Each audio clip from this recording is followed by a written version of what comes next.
Hello friends, welcome back to my channel. So देखो, ये video में अपन डिस्कस करेंगे ESR। ESR मीन्स क्या होता है? Erythrocyte sedimentation rate. नाम में समझना है। Erythrocyte means RBC, sedimentation means settle down, settle down, rate means speed. The speed at which the RBC settle down is called as a erythro sedimentation rate. Then ESR help, ये इसका use क्या है? ये mainly help करता है prognosis of the disease. Prognosis of the disease, knowing the prognosis. Prognosis means क्या हो गया? जो भी डिजीज था, वो डिजीज ट्रीटमेंट करने के बाद वो डिजीज अफेक्ट कितना हो रहा है, मतलब ट्रीटमेंट कितना अफेक्ट हो रहा है, वो हेल्प करने के लिए क्या है, वो ESR यूज करते हैं वैल्यू। ये सर क्या होता है? The rate at which the RBC settle down. ऐसे speed, the speed at which the RBC settle down is called as a ESR। So ESR क्या है? It is a measure of supernatant. Supernatant means superior.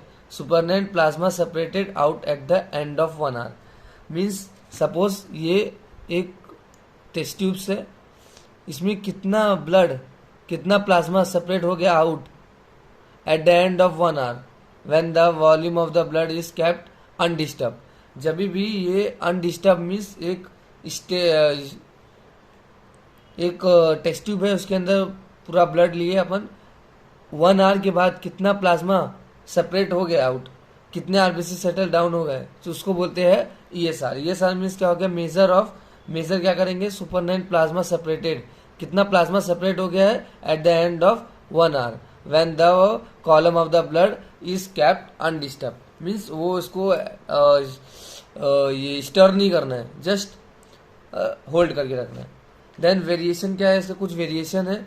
Physiological variation होता है ना, pathological. Physiological variation मतलब कि क्या होता है? Variation means changes. सो ये ESR ना नॉर्मली भी चेंज होता है। सो नॉर्मल में कब? एज में क्या है? ESR is more in the new born and infant. Infant और न्यूबॉर्न के अंदर बहुत ज़्यादा ESR रहता है। उसका रीज़न क्या है? उसका रीज़न ये है कि उसके अंदर protein, plasma protein, mainly plasma protein में क्या आता है? Fibrinogen and globulin. So fibrinogen and globulin ये क्या रहता है? ज़्यादा रहता है इन्फेंट्स और न्यूबॉर्न में। इसकी वजह से क्या होता है? ये ESR भी ज़्यादा होता है और RBC का साइज भी ज़्यादा रहता है। सो RBC का साइज ज़्यादा रहेगा तो क्या होगा? फटाफट स्टिक होंगे और वो क्या होंगे? सेटल डाउन होंगे फटाक से।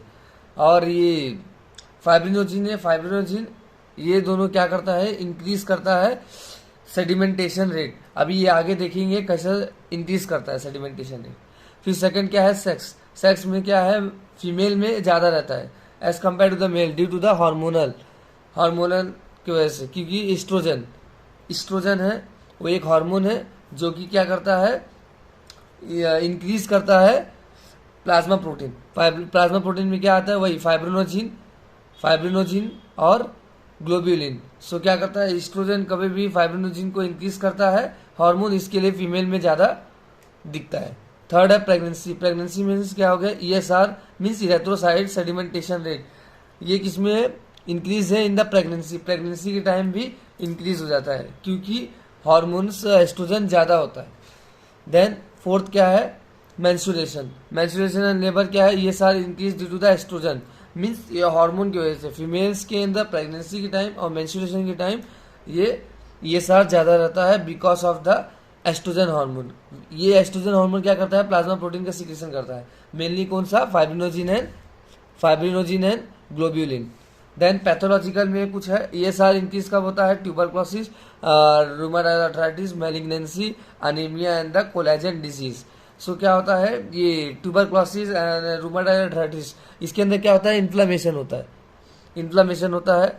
सो इन्फ्लामेशन होता है तो ये अभी रूमेटॉइड आर्थराइटिस क्या है? ये ऑटोइम्यून डिजीज है जो कि बॉडी खुद एंटीबॉडी बनाती है और वो डिस्टर्ब करने लगती है जॉइंट्स को, तो उसको बोलते हैं रूमेटॉइड आर्थराइटिस। सो ये क्या करता है? ज़्यादा डिस्ट्रक्शन करता है, तो इन्फ्लामेशन हो रहा है, तो इन्फ्लामेशन हो रहा है तो उसकी वजह से क्या क्या बॉडी सीक्रेट करेगी प्रोटीन्स, और वो प्रोटीन इंक्रीज होगा। और जब भी प्रोटीन इंक्रीज होगा, मेनली कौन सा प्रोटीन इंक्रीज होगा? ग्लोब्यूलिन। ग्लोब्यूलिन एंटीबॉडी जैसे एक्ट करता है। सो ग्लोब्यूलिन प्रोटीन जब इंक्रीज होएगा तो ये क्या कॉज करेगा, increase in the ESR.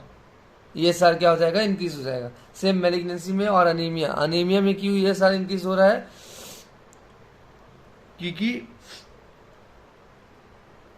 RBC कम है।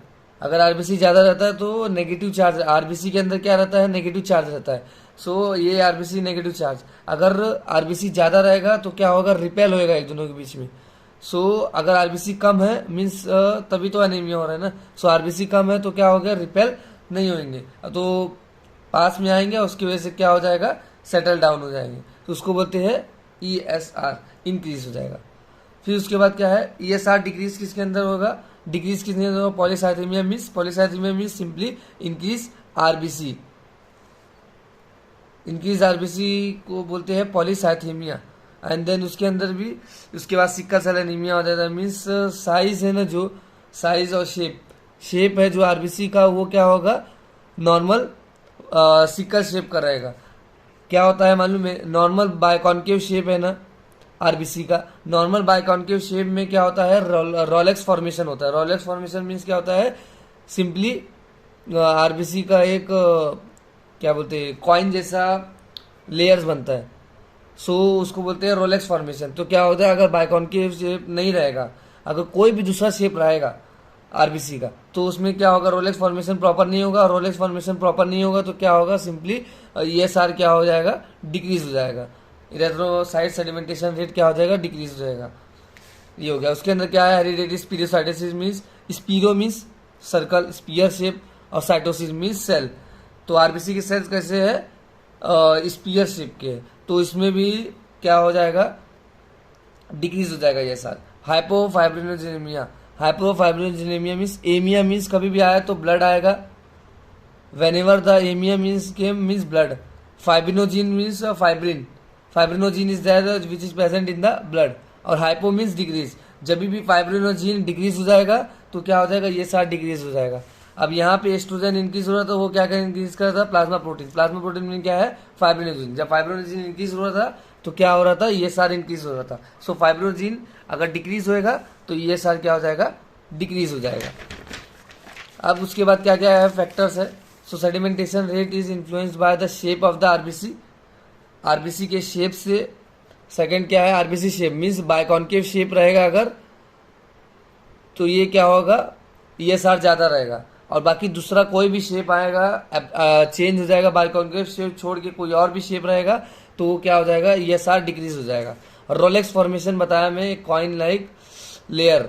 सो कॉइन लाइक लेयर फॉर्म होता है। सो ये मेनली किसमें, बायकॉन्केव शेप रहेगा तो बेटर रोलेक्स फॉर्मेशन होता है।